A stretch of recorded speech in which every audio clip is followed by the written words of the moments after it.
تو قرآن کہتا ہے کہ شیطان تمہیں مجبور نہیں کر سکتا، زیادہ سے زیادہ دعوت دے سکتا ہے، زیادہ سے زیادہ تمہیں لبھا سکتا ہے کہ یہ کام کرو مزہ آئے گا، بس۔ اب تم جب اس کی بات مان لیتے ہو تو مانتا کون ہے؟ تو تمہارا نفس امارہ، یہ نفس جو گناہوں کا حکم دینے والا ہے وہ مانتا ہے بات شیطان کی، اور جو آگے ڈٹ جائے کہ نہیں ہزار کا ہے شیطان لیکن میں نہیں مانتا اس کی بات، تو وہ شیطان اس کے آگے بالکل ڈھیر ہو جاتا ہے۔ تو ان النفس لامارۃ بالسوء، یہ نفس ہے جو انسان کو برائیوں کا حکم دیتا ہے۔ لیکن جب اللہ تعالیٰ کے فضل و کرم سے، کسی نیک بندے کی صحبت سے، کچھ وعظ و نصیحت سے جب بندہ نفس امارہ کو سمجھ لیتا ہے کہ یہ مجھے تباہی کے راستے پر لے جا رہا ہے، بربادی کے راستے پر لے جا رہا ہے، تو اب اس کے اندر ایک خود وہی نفس جو اس کو برائی کی طرف آمادہ کر رہا تھا، اس کے اندر ایک تبدیلی یہ پیدا ہوتی ہے کہ پہلے تو برائی کرتا تھا اور کان پر جو بھی نہیں رینگتی تھی۔ حدیث میں آتا ہے کہ جب اللہ بچائے انسان نفس امارہ کا غلام بن جاتا ہے تو اگر اس کو کبھی خیال آئے بھی کہ یہ گناہ کا کام ہے، اول تو خیال آتا نہیں، اگر آئے بھی تو اس طرح اڑا دیتا ہے اس کو جیسے ناک پر سے مکھی اڑا دی، اس کا دل میں اس کی کوئی وقت ہی نہیں رکھتا اگر گناہ کا خیال آئے بھی کہ یہ کام گناہ ہے جو میں کر رہا ہوں۔ لیکن جب اللہ والوں کی صحبت سے، جب واعظ و نصیحت سے، قرآن و سنت کی تعلیمات سے قریب ہو کر جب بندہ آگے بڑھتا ہے تو اس وقت پہلی تبدیلی تو یہ پیدا ہوتی ہے کہ گناہ کو گناہ سمجھتا ہے اور اس کی وجہ سے شرمندہ بھی ہوتا ہے اور اپنے آپ کو ملامت بھی کرتا ہے کہ ہائے مجھ سے یہ غلطی ہو گئی، ہائے مجھ سے یہ گناہ ہو گیا، کاش کہ میں یہ نہ کرتا۔ تو یہ مرحلہ ہے کہ جس کو قرآن کریم نے تعبیر کیا ہے نفس لوامہ، لا اقسم بیوم القیامت ولا اقسم بالنفس اللوامہ، یہ نفس لوامہ ہو جاتا۔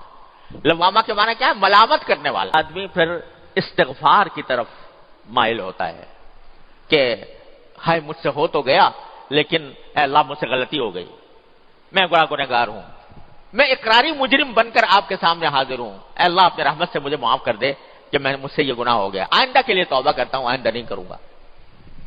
تو نفس لوامہ جو ہے وہ انسان کو نفس امارہ کی گرفت سے رفتہ رفتہ چھڑاتا ہے، رفتہ رفتہ چھڑاتا ہے۔ کس طرح چھڑاتا ہے کہ وہ آدمی جو ہے اس کے دل میں اب ندامتیں پیدا ہو رہی ہیں، پشیمان ہو رہا ہے اور آہیں بھر رہا ہے، اللہ کے سامنے بیٹھتا ہے تو رو رو کر اس سے مانگتا ہے کہ اللہ مجھ سے غلطی ہو گئی مجھے معاف کر دے، یا اللہ مجھ سے غلطی ہو گئی مجھ سے معاف کر دے، استغفار کرتا ہے۔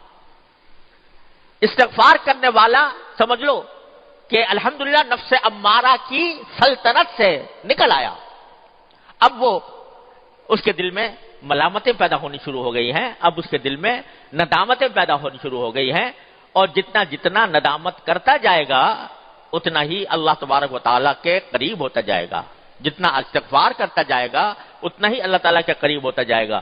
استغفار اور توبہ ایسی چیز ہے جو بڑے سے بڑے گناہ کو پانی سے دھو دیتی ہے، اس واسطے نفس لوامہ ہے تو یہ بہت غنیمت بات ہے۔ اگر گناہ کو گناہ سمجھ رہا ہے، اس پر نادم ہے، شرمسار ہے، اللہ کے سامنے استغفار کرتا ہے تو الحمدللہ سمجھو انشاءاللہ قدم بڑھ رہے ہیں، آگے کی طرف بڑھ رہے ہیں۔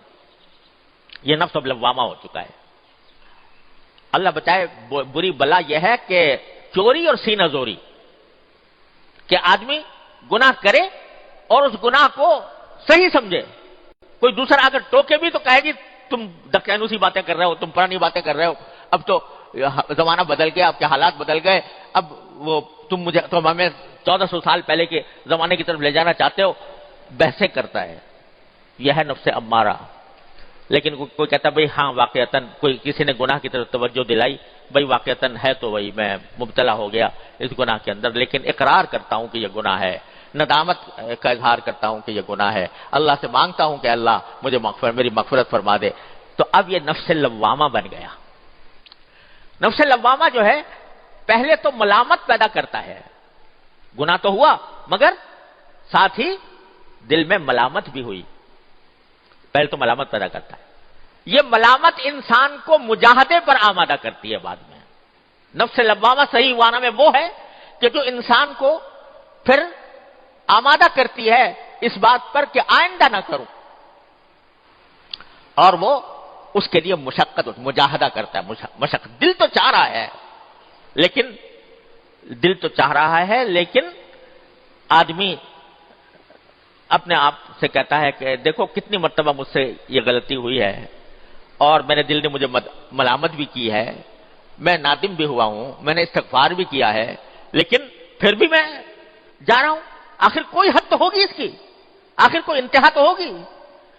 اس وقت وہ آدمی ڈٹتا ہے اور یہ مجاہدہ کرتا ہے کہ نفس میرا کچھ بھی کہے، مجھے کسی لذت پر بھی آمادہ کرے، لیکن میں اب اپنے اللہ کے سامنے جواب دے ہوں، میں مشقت اٹھا کر اس نفس سے امارہ کو شکست دوں گا اور مجاہدہ کر کے محنت کر کے میں آگے بڑھوں گا.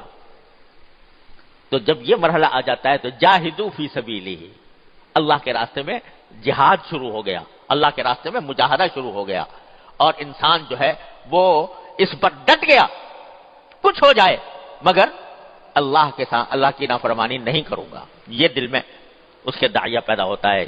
تو نفس لوامہ اس کو لے جاتا ہے گناہوں سے بچنے کی طرف، مجاہدے کی طرف کہ مجاہدہ کروں گا. جب یہ مجاہدہ چلتا رہتا ہے تو شروع میں ایسا ہوتا ہے کہ انسان کی اپنے نفس اور شیطان سے کشتی ہوتی ہے، مقابلہ ہوتا ہے، اور مقابلے اور کشتی میں کبھی اس نے ڈھا دیا کبھی اس نے ڈھا دیا، کبھی یہ غالب آ گیا اور نفس امارہ کو شکست دے دی، نفس لوامہ بن گیا نا، تو اب کبھی نفس امارہ کو شکست دے دی، الحمدللہ اس پر اللہ کا شکر ادا کرتا ہے. کبھی کسی وقت موقع پاتا ہے تو وہ پھر دوبارہ ڈس جاتا ہے، دوبارہ آ کر نفس امارہ حملہ کر دیتا ہے اور یہ چت ہو جاتا ہے. لیکن چت ہونے کے باوجود اس پر سینہ زوری نہیں کرتا، دوبارہ اللہ تبارک و تعالیٰ کی بارگاہ میں حاضر ہوتا ہے. یا اللہ، میں نے ارادہ تو کیا تھا، میں نے ایک مرتبہ اس کو شکست بھی دی تھی، میں نے اپنے آپ کو مجاہدہ کرنے پر آمادہ بھی کیا تھا، لیکن پھر میں مبتلا ہو گیا اپنے نفس کے، یا اللہ مجھے معاف کر دے، یا اللہ مجھے معاف کر دے. تو کیا ہوتا ہے کہ جب استغفار کثرت سے کرتا رہتا ہے بندہ، استغفار کثرت سے کرتا رہتا ہے اور مجاہدہ کرتا رہتا ہے اور کوشش کرتا رہتا ہے، تو ایک وقت ایسا آ جاتا ہے، اور ضرور آ جاتا ہے کہ اب یہ نفس مطمئنہ بن جاتا ہے. نفس مطمئنہ، یا ایتھا النفس المطمئنہ ارجعی الی ربک راضیۃ مرضیہ. نفس مطمئنہ بننے کے کیا معنی؟ کہ اب اس میں خواہشیں ہی اچھی پیدا ہوتی ہیں، اب اس میں وہ خواہشیں جو پرانی ہوا کرتی تھیں، گناہوں کی خواہش اور معصیتوں کی خواہش، وہ خواہشیں دب جاتی ہیں. یہ سمجھ لو فنا نہیں ہوتی لیکن دھیمی پڑ جاتی ہیں، ہلکی پڑ جاتی ہیں، اور دھیمی ہلکی پڑ جانے کے نتیجے میں جو اچھی خواہشات ہیں وہ ابھر کر آتی ہیں، اور اس کا نتیجہ یہ ہوتا ہے کہ آدمی بڑا اطمینان کی زندگی گزارتا ہے. الحمدللہ میں اپنے رب کے آگے سرخ روح ہوں گا انشاءاللہ. یہ نفس مطمئنہ ہے. آخر میں جا کر نتیجہ یہ نکلتا ہے، شروع ہوا تھا نفس امارہ سے اور انتہا ہوئی آ کر نفس مطمئنہ پر. لیکن کس طرح ہوئی؟ مجاہدے سے ہوئی، کوشش کر کے ہوئی. ہاتھ پہ ہاتھ دھر کے بیٹھ جائے آدمی اور یہ چاہے کہ میں چھلانگ لگا کر نفس مطمئنہ پیدا کر لوں، یہ نہیں ہو سکتا. ان مدارج سے گزرنا پڑے گا. ان مدارج سے گزرنے کے لیے مجاہدہ کرنا پڑے گا، اپنے آپ کو تیار کرنا پڑے گا، مشقتیں اٹھانی پڑیں گی. اور اس میں اگر دل ٹوٹتا ہے تو ٹوٹے، آرزویں برباد ہوتی ہیں تو ہوں، تمنائیں پامال ہوتی ہیں تو ہوا کریں، لیکن میں اپنے اللہ کو راضی کرنے کے لیے تیار ہوں. تو یہ سارے مدارج ہیں جن سے انسان گزرتا ہے تو اس کو نفس مطمئنہ حاصل ہو جاتا ہے. اور قرآن کریم کہتا ہے کہ جب نفس مطمئنہ حاصل ہو جاتا ہے اور اس انسان کا انتقال ہوتا ہے، جب اس کو موت آتی ہے، تو یہ کہا جاتا ہے کہ یا ایتھا النفس المطمئنہ ارجعی الی ربک راضیۃ مرضیہ. یہ آواز آتی ہے باقاعدہ، یہ اعلان ہوتا ہے کہ اے نفس مطمئنہ اب اپنے پروردگار کی طرف لوٹ جا، ایسی طرح لوٹ جا کہ راضیۃ مرضیہ، تو اللہ سے راضی اور اللہ تجھ سے راضی. فادخلی فی عبادی وادخلی جنتی، اب میرے بندوں میں داخل ہو جا، اب میری جنت میں داخل ہو جا. تو یہ سارا کچھ جو ہوتا ہے نا بھائی، یہ مجاہدے سے ہوتا ہے. مجاہدہ کیا ہے؟ کہ نفس کی خواہشات کی خلاف ورزی کرے انسان اور اپنے آپ کو روکے، گناہ سے روکے. جب گناہ کا تقاضا پیدا ہو تو اس سے چاہے کتنا ہی دل مچل رہا ہو، لیکن آدمی زبردستی کر کے اس سے اپنے آپ کو روکے. اور اگر کبھی پھسل جائے تو فوراً اللہ تبارک و تعالیٰ کی بارگاہ میں حاضر ہو کر استغفار کرے، توبہ کرے، غلطی پر اصرار نہ کرے. کتنا پیار سے اللہ تعالیٰ فرماتے ہیں والذین اذا فعلوا فاحشة او ظلموا انفسهم ذکروا اللہ فاستغفروا لذنوبهم ومن یغفر الذنوب الا اللہ ولم يصروا على ما فعلوا وهم يعلمون. کیا پیار سے فرما رہے ہیں اللہ تعالیٰ کہ جن سے کوئی بے حیائی کا کام ہو گیا یا انہوں نے اپنی جانوں پر ظلم کر لیا، جانوں پر ظلم کرنے کے معنی کوئی گناہ کا ارتکاب کر لیا، تو کیا ہوگا؟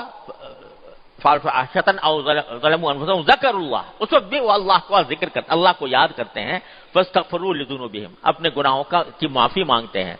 ومن یغفر الذنوب الا اللہ، اور اللہ کے سوا کون ہے جو ان کے گناہوں کو معاف کرے.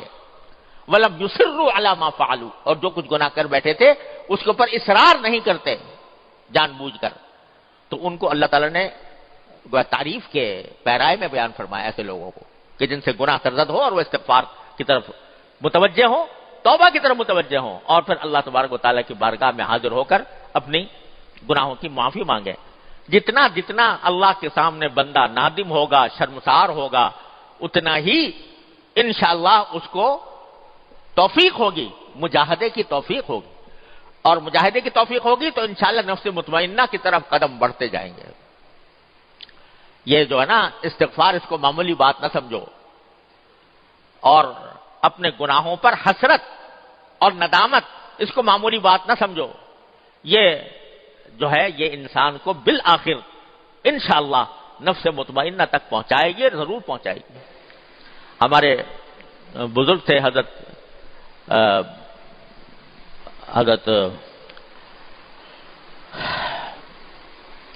بابا نجم احسن صاحب رحمۃ اللہ علیہ، جو ہمارے کلیم صاحب ہیں، ان کے گھر میں رہتے تھے اور انہوں نے انہی کی آغوش میں پرورش پائی.